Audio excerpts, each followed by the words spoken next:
Donald Trump Jr. era titolato a sparare durante l'oramai famosa battuta di caccia di dicembre a Campagna Lupia? Le rassicurazioni dell'assessore regionale alla caccia Cristiano Corazzari, secondo cui i documenti del figlio del presidente degli Stati Uniti erano regolari, non sono sufficienti al consigliere di Europa Verde Andrea Zanoni. Dopo la denuncia ai carabinieri forestali di Mestre, anche e soprattutto per l'abbattimento di una specie protetta che avrebbe risvolti penali, Zanoni chiede in un'interrogazione urgente all'assessore di spiegare quale procedura sia stata seguita dagli uffici regionali.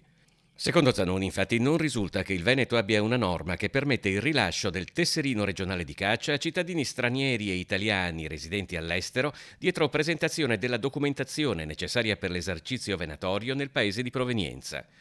Sulla vicenda, già ripresa anche dai media d'oltreoceano, rimane però soprattutto l'abbattimento tra gli altri della casarca o Tadorna feruginea, inserita da tempo tra le specie di anatre protette da norme nazionali ed europee, anche se da più parti si è sollevato il dubbio dell'impossibilità di stabilire chi tra i presenti abbia sparato il colpo fatale.